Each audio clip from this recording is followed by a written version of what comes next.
오늘 말씀의 제목을 따라해 보시겠습니다. 하나님이여 우리나라를 도우소서.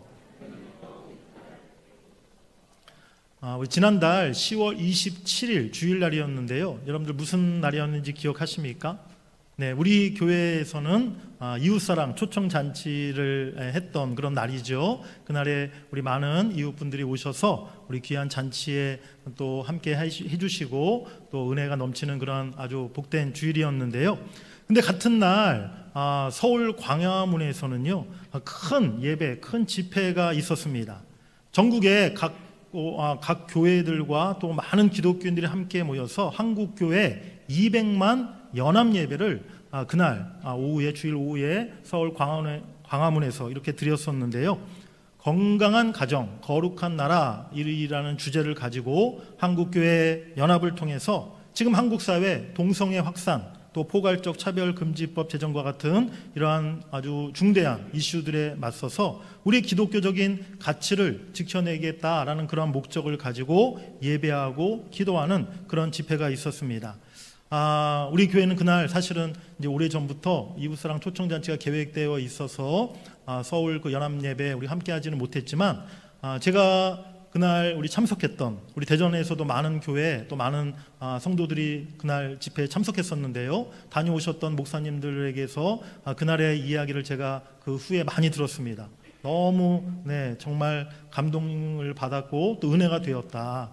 그러니까 그날 집회가 정말 순수한 어떠한 정치적이나 이념적인 그런 색깔을 전혀 띠지 않고 또 그런 이야기 또 그런 어떤 강사들 하지 않고 정말 복음적인 그러한 존경받는 목사님들 강사로 세워서 순수한 그런 말씀을 전하시고 또 한국교회 회개에 대해서 회개를 선포하고 기도하는 그런 너무 은혜로운 시간이었다는 이야기를 제가 많이 들었습니다. 잠깐 그 집회에 관련된 영상을 제가 준비했는데요. 우리 함께 영상 보시고 설교를 이어가도록 하겠습니다. 전 세계에 유례를 찾아볼 수 없었던 민족 그 작은 나라의 기적과 같은 부흥. 100년 전 세계는 한국을 제2의 예루살렘이고 세계 선교에 책임을 맡은 국가라 말하는 대한민국은 하나님을 사랑하는 나라였습니다. 하나님의 은혜로 나라가 부흥하고 참혹한 전쟁의 시간을 이겨냈습니다. 한강의 기적을 통해 한반도 역사상 이제껏 누리지 못했던 자유와 번영 속에서 이제는 세계 10대 경쟁 문화대국의 위치 아시아의 왼쪽입니다. 전 세계를 선도하는 나라가 되었습니다. 그리고 그 중심은 한국, 우리 성도들의 눈물과 기도가 있었습니다. 그러나 바로 이런 이유 때문에 악한 세력은 한시도 우리를 가만두지 않았습니다. 가정과 교육, 더 나아가 우리 사회를 무너뜨리고 우리의 자유를 빼앗는 차별금지법 제정 시도부터 청년 세대의 남녀 관리와 극단적인 기혼주의, 빠르게 퍼져가는 마약 중독을 이루어졌습니다. 지금 이 나라와 교육, 우리 다음 세대는 절체절명의 위기 앞에 놓여 있습니다. 7월 18일 한국 대법원이 동성 커플을 사실상의 부부와 동일한 지위에서 건강보험 혜택을 받게 하는 결정을 내렸습니다. 이것은 사실상 동성혼 인정을 남기는 신호탄, 우리가 지금 이 흐름을 끊어내지 못하는 해외 사례를 비추었는데 우리나라도 약 2년 후 차별금지법을 도입한 온갖 악법을 제정합니다. 여성들은 본인을 여자라 주장하는 남자와 목욕탕을 같이 살다 4살짜리 아이가 동성애를 가르치다 회사에서 기도하는 동성애를 강요하는 예배 설교를 준 목사가 파면을 당하고 하나님 아버지라 부르지 못하는 예수님만이 구원이라고 하는 혐오와 차별 범죄가 됩니다. 우리가 일어나 함께 막지 않으면 내 가정과 교회, 더 나아가 우리나라에 닥칠 미래입니다. 더 이상 물러설 곳이 없습니다. 함께 물러갔어요. 악을 선으로 이겨야 합니다. 간절한 마음으로 예배하며 기도하십니다.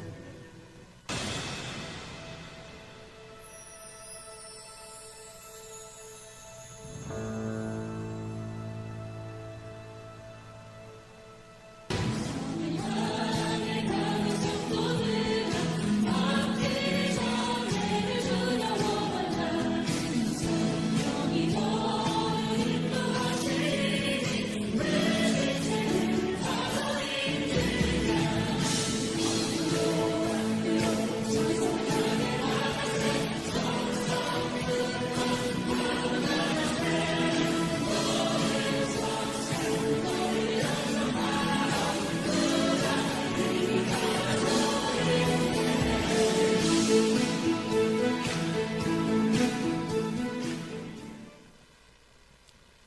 네, 저도 그날 10월 27일 날 우리 교회 초청주의를 다 마치고 이제 오후 늦게 집에 들어가서 이렇게 영상으로 이렇게 집회 마지막 부분만 이렇게 보았는데요. 너무 감동적이더라고요. 당일날 여의도와 또 광화문 앞에 시청 앞에 이렇게 성도들이 모여서 예배하고 찬송하고 기도하는 시간을 가졌는데 그날 110만 명, 그 전국 교회에서 110만 명 정도의 성도들이 서울에 모여서 예배했었고요. 또 온라인으로도 또 수십만 명이 참석해서 그야말로 200만 성도들이 연합으로 예배하고 기도하는 그러한 집회가 되었습니다. 이 집회에 대해서 또 뭐 반대의 소리도 있긴 있어요. 그 일회성 이벤트와 같은 집회가 무슨 어떤 뭐 영향이 있겠느냐, 한국 사회 나라에 어떤 도움이 되겠느냐, 뭐 괜히 한국 교회 어떤 세력을 과시하는 거 아니냐, 뭐 이런 이야기도 있었지만요. 분명한 것은 부인할 수 없는 사실은 지금 현재 오늘날 우리나라 대한민국과 또 교회와 우리 가정 모두가 지금 큰 위기와 어려움을 마주하고 있다는 것입니다. 나라와 교회와 가정에서 우리가 오랫동안 지켜왔던 그런 소중한 가치들이요, 지금 송두리째 다 부정되고 또 그것이 다 무너질 위기를 지금 우리가 맞이하고 있다는 것이죠. 이런 상황 속에서 우리 교회와 기독교인들이 그냥 그것을 지켜만 보고 아무것도 하지 않고 침묵하고 있어서는 안 된다고 저는 생각합니다. 무엇보다 현재 국가적인 여러 가지 위기 상황과 그리고 미래 우리 다음 세대를 위해서 우리가 한 마음으로 하나님께 부르짖으며 기도해야 할 때인 줄 믿습니다. 그날에 우리 서울에 200만 명이 넘는 성도들이 모여서 나라와 민족을 위해서 우리 다음 세대 자녀들을 위해서 그렇게 눈물로 간절히 기도하는 모습을 제가 화면을 통해서라도 보았어요. 얼마나 마음이 뜨거워졌는지 모릅니다. 우리 한국교회가 다시 살아나겠구나. 우리 한국교회가 죽어있는 것이 아니었구나. 이렇게 수많은 교회와 수많은 목회자들과 수많은 성도들이 기도하고 있구나 라는 것을 그날 제가 다시 한번 발견하게 되었습니다. 우리 동문교회도 이와 같이 이 나라와 또 민족을 위해서 우리 미래 세대, 자녀 세대를 위해서 우리가 함께 한 마음으로 기도해야 될 줄 믿습니다. 오늘 말씀을 통해서 그런 마음들이 또 그러한 뜨거움이 우리 모두에게 불릴듯 일어나는 이 시간 될 수 있기를 간절히 바랍니다. 오늘 본문 시편 44편 그 제목에 보면요, 고라 자손의 마스길 인도자를 따라 부르는 노래라고 표제어가 되어 있습니다. 마스길은 교훈이다 라는 그러한 의미인데요, 이 시편 44편은 그 역사적인 배경이 이스라엘이 외적의 침입을 당해서 국가적으로 큰 위기를 맞았을 때에 이 고라 자손이 하나님께 올렸던 호소문, 기도문의 그런 내용을 담고 있는 것이 오늘 시편 44편의 말씀이에요. 어떤 위기 상황이었는지 오늘 이 시편에 정확하게 설명되어 있지 않지만 일반적으로 이것은 히스기 왕 때에 바로 아수르 왕 사네립이 유다를 침략했던 그때의 일이다라고 많은 신학자들이 이야기하고 있습니다. 열왕기하 18장 19장을 배경으로 하고 있다는 것이죠. 그때에 온 유다 땅이 다 짓밟히고 이제 예루살렘 성마저 함락될 그 위기 앞에서 이 시인이 이 기도문을 통해서 하나님 앞에 도움을, 구원을 요청하고 있는 것입니다. 시편 44편은 과거와 현재, 미래 이렇게 세 부분으로 나누어져 있는데요, 과거의 하나님의 구원의 그 영광을 이야기하고 반면에 현재 겪고 있는 고통과 또 현실을 이야기하고요, 마지막으로 미래를 위한 간절한 기도의 내용을 담고 있는 것이 시편 44편의 말씀입니다. 우리 첫 번째로 따라해 보시겠습니다. 하나님의 과거 구원. 우리 본문 1절 말씀을 같이 한번 읽어보시겠습니다. 하나님이여, 주께서 우리 조상들의 날 곧 옛날에 행하신 일을 그들이 우리에게 일러주매 우리가 우리 귀로 들었나이다. 아멘. 오늘 이 시의 앞부분은 하나님의 과거의 구원을 기억나게 하고 있어요. 시인은 하나님이 옛날에 행하셨던 일들을 조상들로부터 들어서 잘 알고 있었던 것입니다. 할아버지로부터 아버지로부터 이스라엘의 하나님이 어떠한 일을 과거에 행하셨는가, 우리 이스라엘이 애굽에서 어떻게 구원받아 광야에서 40년 생활을 하고 또 이 가나안 땅에 도착하여 이 가나안 땅에 어떻게 우리가 이 땅을 기업으로 차지하게 되었는가를, 그 모든 이야기들을 조상들로부터 알고 있었다는 것이죠. 하나님께서 가나안의 모든 이방 족속들을 다 물리쳐 주시고 이스라엘이 이 땅에 뿌리 내리게 해주시고 또 번성케 해주셨다라고 고백하고 있습니다. 이스라엘 백성들에게 어떠한 특별한 힘과 권능이 있어서 가나안 족속들과 싸워 승리하고 땅을 차지했던 게 아니었다는 거예요. 3절 말씀해 보니까 그들이 자기 칼로 땅을 얻어 차지함이 아니요 그들의 팔이 그들을 구원함도 아니라 오직 주의 오른손과 주의 팔과 주의 얼굴의 빛으로 하셨으니 주께서 그들을 기뻐하신 까닭이니이다. 여기서 자기 칼, 그들의 팔, 이것은 사람들의 힘, 즉 이스라엘 조상들의 힘을 의미하는 말이에요. 반면에 주의 오른손, 주의 팔, 또 주의 얼굴의 빛은 하나님의 능력과 하나님의 역사하심을 뜻하는 것입니다. 오직 하나님이 이스라엘을 기뻐하심으로, 이스라엘을 사랑하심으로 이스라엘에게 과거 그 승리와 기업을 주셨음을 오늘 말씀하고 있는 줄 믿습니다. 우리나라 지난 근대 역사와 우리 기독교 초기 역사를 살펴보면요, 이스라엘의 역사와 우리나라의 역사가 참 비슷한 점이 많다는 것을 발견하게 돼요. 지난날 우리나라가 무슨 자원이 많고 국력이 강해서 또 우리나라에 아주 뛰어나고 특출난 그런 인물들이나 지도자가 굉장히 많아서 또 우리나라가 무슨 대단한 자산과 외교 능력을 갖추고 있어서 우리나라가 또 우리 기독교가 오늘날 크게 성장하고 부흥했던 것이 아니라는 거예요. 우리가 인정할 것은 인정해야 되지 않겠습니까? 우리 조선 가난하고 힘없는 나라였죠. 지도자들도 백성들도 참 연약하기 짝이 없었어요.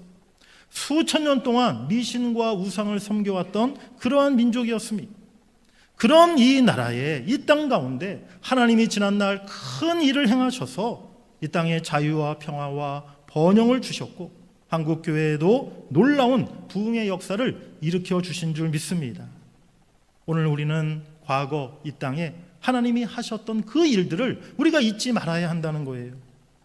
4절 말씀해 보니까 하나님이여 주는 나의 왕이시니 야곱에게 구원을 베푸소서라고 말씀합니다. 주는 나의 왕이시니 이 부분을 원어 그대로 직역해 보면 당신은 바로 그분 나의 왕이십니다 라는 그러한 표현이에요. 당신은 우리 조상들 때에 간섭하시고 일하셨던 그 하나님과 동일한 왕이십니다. 동일한 하나님이시고 그리고 오늘도 나의 왕이십니다. 그렇게 오늘 이 시인이 고백하고 있는 것입니다. 이스라엘의 하나님, 그 하나님은 아브라함의 하나님이셨고 이삭과 야곱의 하나님이셨어요. 이스라엘을 구원하셨던 그 하나님이 오늘도 변함없이 나의 하나님, 나의 왕 되심을 고백하고 있는 줄 믿습니다. 사랑하는 여러분들이 성경에서 읽고 들어서 잘 알고 있는 하나님이 있지 않으십니까? 그 하나님이 어떤 하나님이세요? 아브라함의 하나님, 이삭과 야곱의 하나님, 또 모세의 하나님, 여호수아의 하나님, 다윗의 하나님, 엘리야의 하나님.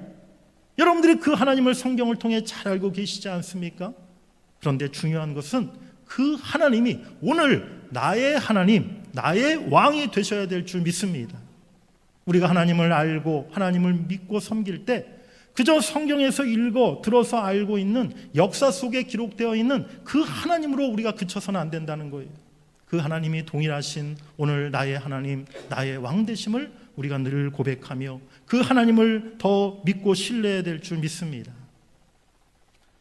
역사에 대한 여러 가지 정의가 있어요. 어떤 사람은요, 역사는 현재를 비추는 거울이고 미래의 길을 제시하는 나침판이다 라고 역사에 대해서 이야기합니다.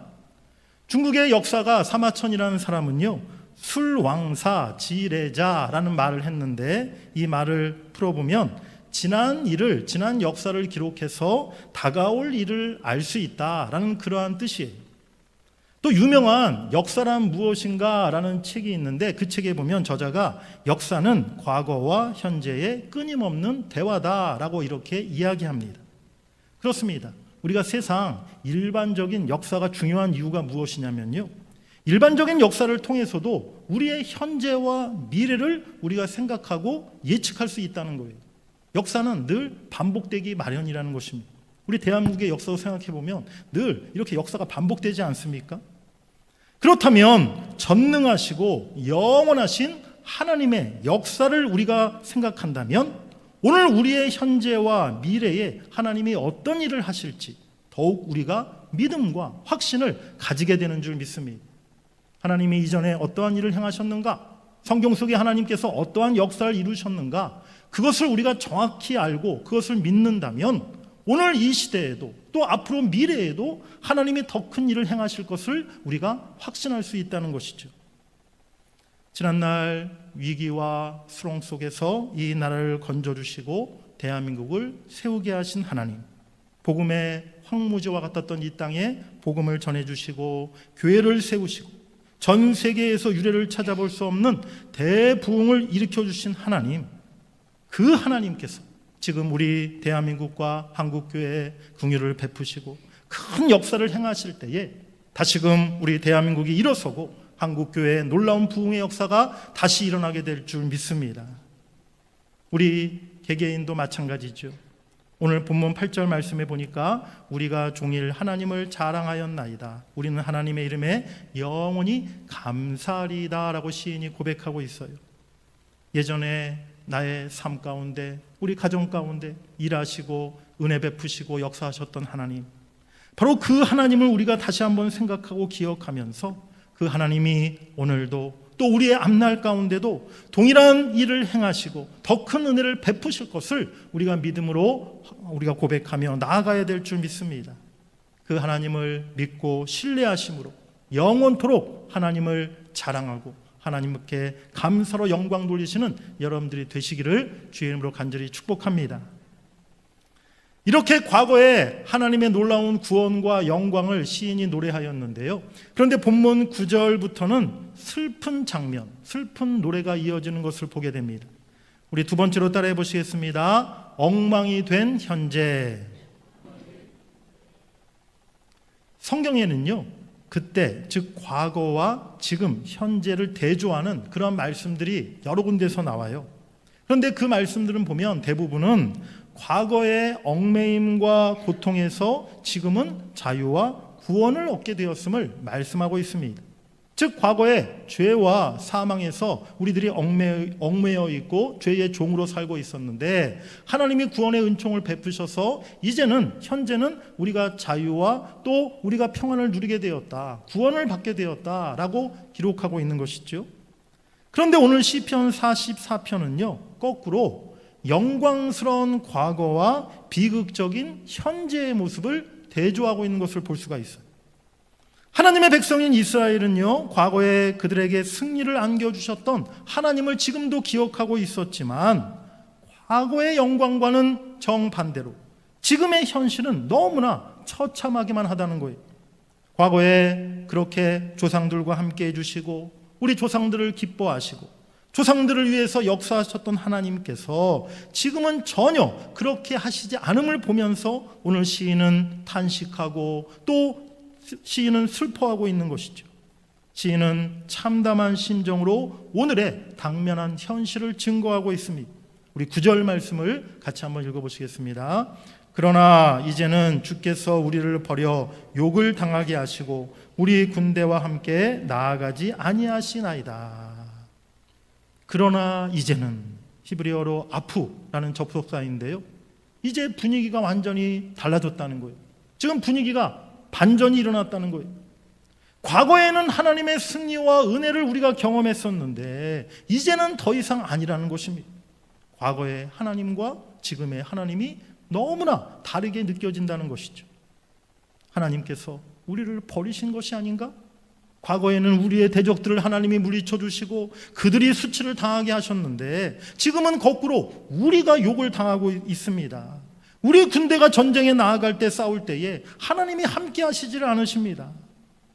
오늘 본문 이어지는 우리가 함께 읽지 않았지만 10절부터 16절을 쭉 보면요 대적들과 싸움에서 져서 우리가 뒤돌아 도망치게 되었고 그들이 우리 것을 탈취해가고 우리는 여러 나라에 이제 포로가 되어 흩어지게 되었고 우리 백성들이 다른 나라에 헐값으로 팔리게 되었고 이웃과 열방으로부터 조롱거리가 되고 수치를 당하게 되었다라고 지금 현실의 상황을 이야기하고 있어요. 과거의 하나님과 전혀 다른 하나님을 지금 경험하고 있는 것입니다. 마치 하나님이 우리나라와 백성들을 다 버리신 것 같은 상황이 펼쳐지고 있었던 것이죠. 사랑하는 여러분들, 과연 하나님이 달라지신 것입니까? 과거에 이스라엘에 함께 하시고 이스라엘에게 축복하셨던 하나님, 하지만 지금의 하나님은 어디로 가버리신 것입니까? 아닙니다. 하나님이 달라지신 것이 아니라 이스라엘 백성이 달라졌던 것이죠. 하나님만 믿고 하나님만 따르고 하나님을 섬겼던 그들이 어느 날부턴가 하나님을 떠나 우상신들을 섬기게 되었을 때 하나님이 그들에게서 멀어지셨던 것입니다. 하나님, 이전에 내게 주셨던 은혜와 그 축복을 왜 거두어 가십니까? 왜 이제는 나에게 하나님 그 은혜를 베풀어 주시지 않으십니까? 왜 나의 삶과 나의 신령이 갈수록 메말라지게 내버려 두십니까? 하나님, 왜 지금 이 나라에 이러한 혼란과 위기와 역경을 겪게 하시는 것입니까? 하나님, 한국교회 부흥의 날이 이제는 다 끝나버린 것입니까? 혹시 오늘 우리에게도 이스라엘 백성들의 당시 그 심정과 같은 그런 마음이 있지는 않습니까? 그러한 탄식이, 그런 마음들이 우리에게 있지 않습니까? 하지만 우리 하나님은요, 예전의 하나님과 지금의 하나님이 결코 다르신 분이 아니라는 것입니다. 우리 시편 102편 26절 27절 같이 읽어보시겠습니다. 천지는 없어지려니와 주는 영존하시겠고 그것들은 다 옷같이 낡으리니 의복같이 바꾸시면 바뀌려니와 주는 한결같으시고 주의 연대는 무궁하리이다. 아멘. 그렇습니다. 사람은 변하고 세상은 바뀌어도 하나님은 어제나 오늘이나 영원토록 변함이 없으시고 동일하신 분이신 줄 믿습니다. 하나님이 절대 달라지시는 것이 아니라는 거예요. 오늘 우리를 향하신 하나님의 마음과 사랑은 결코 변함이 없고 식어지지 않았음을 우리가 깨달아야 될 줄 믿습니다. 오늘 우리가 겪고 있는 모든 문제의 원인이 어디에 있는 것입니까? 하나님에 있는 것이 아니죠. 오늘 우리가 하나님보다 세상을 더 사랑했기 때문이 아닙니까? 오늘 이 나라의 지도자들과 백성들이 교만하여서 하나님을 두려워하지 않기 때문이 아닙니까? 한국교회가 세속화되어서 그 거룩함을 잃어버렸기 때문이 아니겠습니까? 요한계시록 7교회에 주시는 말씀 중에서 에베소 교회가 처음 사랑을 버린 것을 책망하시면서 주님이 하신 말씀이 있어요. 우리 계시록 2장 5절 말씀을 같이 읽어보시겠습니다. 그러므로 어디서 떨어졌는지를 생각하고 회개하여 처음 행위를 가지라. 만일 그리하지 아니하고 회개하지 아니하면 내가 내게 가서 내 촛대를 그 자리에서 옮기리라. 아멘. 하나님의 은혜와 복이 떠나가고 있다면 우리가 그 이유와 원인이 무엇인지를 먼저 생각해야 된다는 거예요. 어디서부터 잘못됐는지 그것을 우리가 생각하고 찾아야 한다는 것입니다.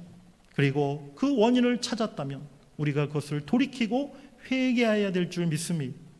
우리 한국교회와 우리 모든 한 사람 한 사람 모두가 다시 처음 사랑, 처음의 뜨거움, 처음의 그 열정적인 신앙을 우리가 회복해야 될 줄 믿습니다.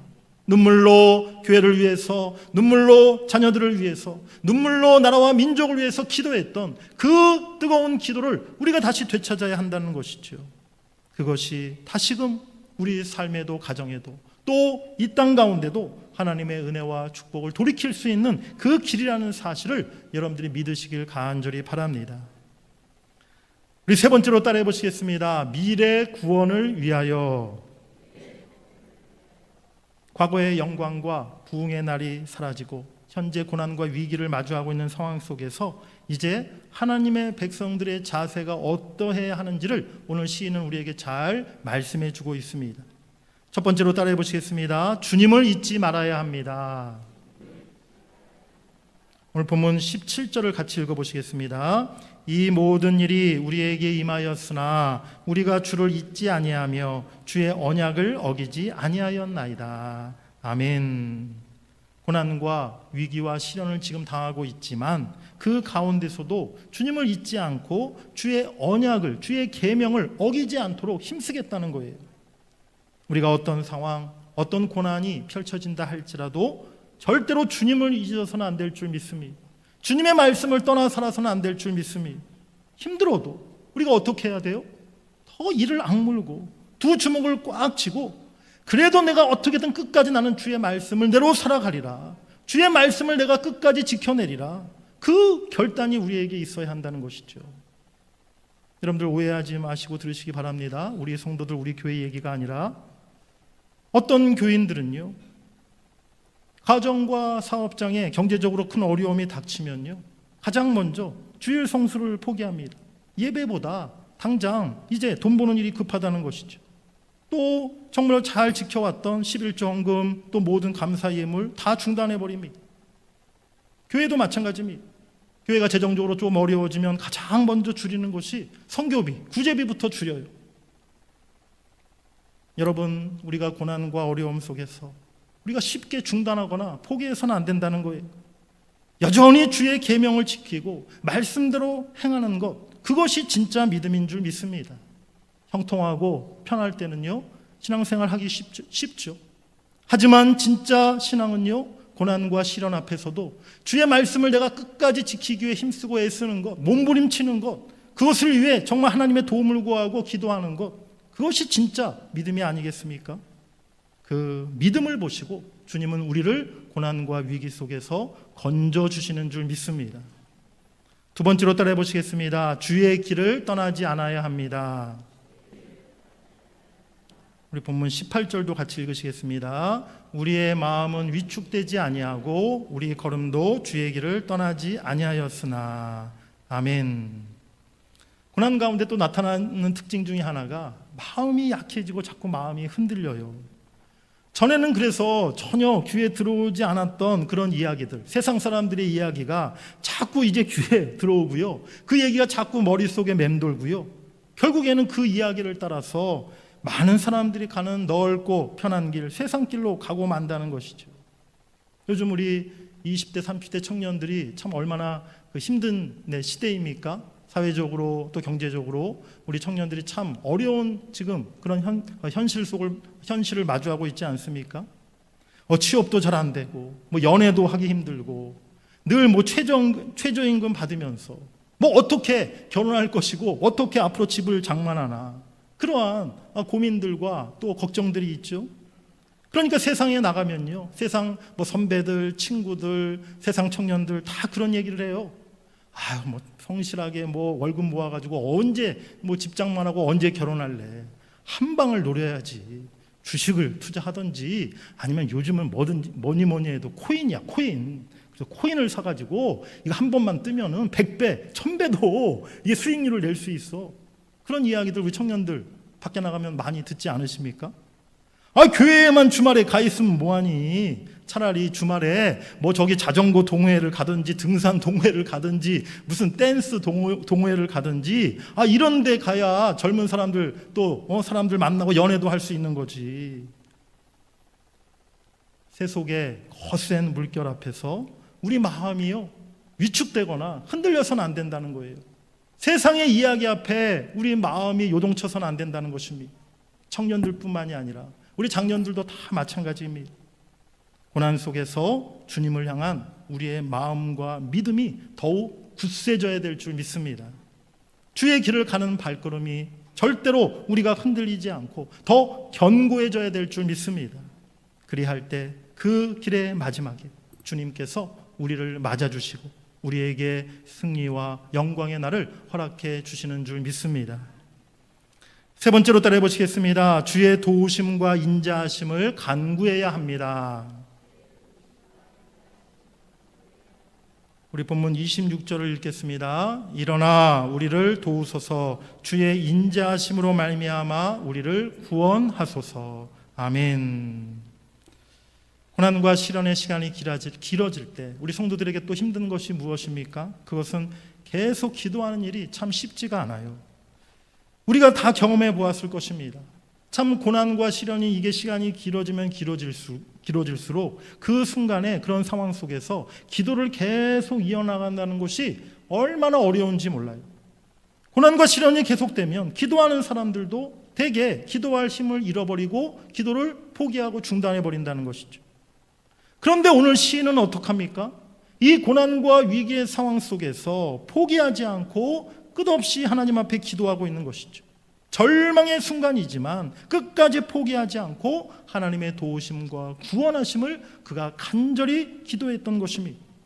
고난 중에 우리 성도가 해야 할 일은 원망이나 절망이 아니라 기도인 줄 믿습니다. 오늘 시인은 하나님을 향해서 하나님, 우리를 버리지 마옵소서, 우리를 잊지 마소서, 우리를 도우소서, 그렇게 간구하고 있어.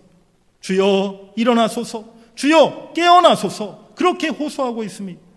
그리고 주의 인자하심으로 우리를 구원해달라라고 부르짖으며 기도하고 있는 것입니다. 그렇습니다. 어떤 우리의 선함과 우리의 의로움의 어떤 의지에서, 우리의 행위에 의지해서 하나님의 구원을 우리가 구하는 것이 아니라는 것이죠. 지금 우리들의 모습은요, 또 우리 한국교회의 모습, 오늘 이 나라 지도자들과 백성들의 모습은요, 선한 모습이 별로 없습니다. 의로운 모습을 찾아보기가 힘듭니다. 참으로 하나님 앞에 한결같이 부끄러운 모습들 뿐이죠. 하지만 우리는 하나님의 변함없으신 자비하심과 한없는 긍휼하심에 의지하여 하나님 앞에 도움과 구원을 구해야 될 줄 믿습니다. 하나님, 우리를 불쌍히 여겨 주시옵소서. 하나님, 이 나라를 불쌍히 여겨 주시옵소서. 우리 한번 따라해 보시기 바랍니다. 하나님, 우리를 불쌍히 여겨 주시옵소서. 하나님, 나를 불쌍히 여겨 주옵소서. 아멘. 그것이 우리가 하나님의 구원과 도우심을 구하는 바로 기도의 근거가 되어야 된다는 거예요. 내가 선하기에, 우리가 의롭기에, 우리가 하나님의 도움을 받아 마땅하기에 그렇게 하나님의 구원을 구하는 것이 아니라, 우리는 그런 자격이 없고 부끄러운 모습이지만 하나님, 우리를 불쌍히 여기사 우리를 구원해 주시고 우리를 도와달라고, 그렇게 우리가 하나님 앞에 기도해야 될 줄 믿습니다. 오늘 이 시편의 배경이 바로 구약 히스기야 왕 때 아수르가 이렇게 이스라엘을 침략할 때 맞았던 국가적인 위기 상황이 이 시편의 배경이라고 처음에 제가 말씀드렸습니다. 그 전쟁의 결과가 어떻게 됐는지 여러분들 알고 계십니까? 열왕기하 19장에 보면요, 밤에 하나님의 사자가 나타나서 그 아수르 대군을 한 번에 다 쳐버리셨어요. 그날에 하룻밤에 죽었던 그 아수르의 군대의 숫자가 18만 5천 명이었다는 것입니다. 하나님이 절망과 위기에서 간절히 하나님의 구원을 바라고 기도했던 그 기도자의 기도를 받으시고 이스라엘을 구원해 주신 줄 믿습니다.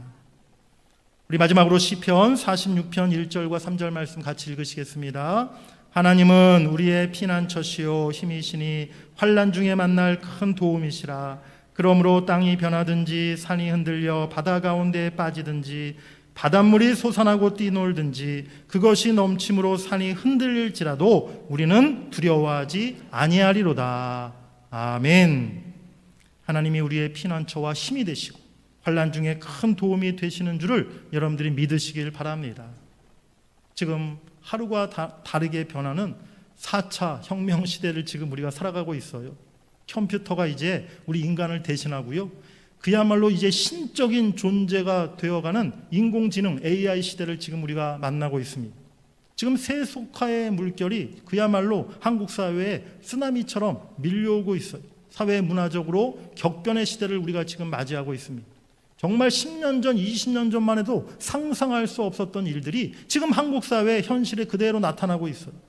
여러분, 우리 대한민국에, 이 나라, 이 사회의 앞날이 여러분들 걱정되지 않으십니까? 네, 아무 걱정이 없으세요? 네, 걱정하셔야 됩니다. 지금 걱정할 수밖에 없는 그 모습이 지금 우리나라의 현실이에요.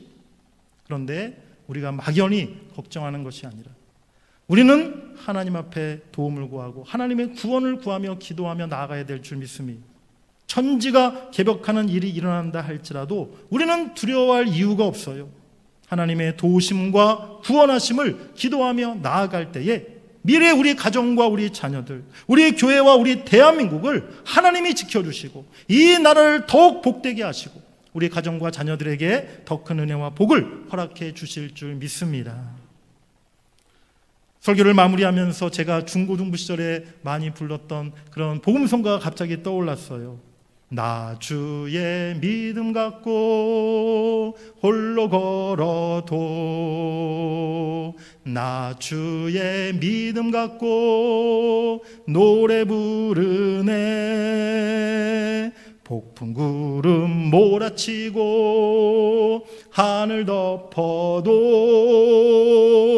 나 주의 믿음 갖고 실망치 않네. 아멘. 그렇습니다. 오늘 우리 인생 앞에 또 우리나라 대한민국이 가는 이 앞에 한국교회의 그 미래에 지금 시커먼 폭풍 구름이 밀려오고 있습니다. 하지만 우리는 실망하거나 두려워하지 않습니다. 그때에도 우리가 믿음을 잃어버리지 않고 하나님의 말씀 굳게 붙들고 지키며 주님의 도우심과 구원하심을 간절히 기도할 때에 마침내 하나님의 역사하심을 우리가 보게 될 줄 믿습니다. 사랑하는 우리 성도 여러분들, 우리 대한민국의 현재와 미래를 위해서 우리 모두가 함께 기도할 수 있기를 원합니다. 그저 나라의 여러 가지 문제와 이 위기 상황을 보면서 그냥 쉽게 비판하고 또 쉽게 원망하는 말들은 누구나 할 수 있어요. 모이면 뭐 나라가 어쩌다, 뭐 지도자들이 어쨌다, 그런 이야기는요 세상 사람들도 너무 많이 합니다. 우리 성도들은 그런 이야기를 하는 것이 아니라 이 나라를 위해서, 이 나라의 미래를 위해서, 우리 자녀 세대를 위해서 우리가 기도해야 될 줄 믿습니다. 우리나라 대한민국 가운데 다시금 하나님의 큰 은총과 축복이 임하기를 소망합니다. 우리 대한민국이 건강한 가정, 거룩한 나라를 이루어가면서 하나님의 정의와 공의가 강같이 흐르는 그러한 나라 되기를 간절히 소망합니다. 하나님이 그렇게 이 나라를 축복해 주시기를 주의 이름으로 간절히 축원합니다.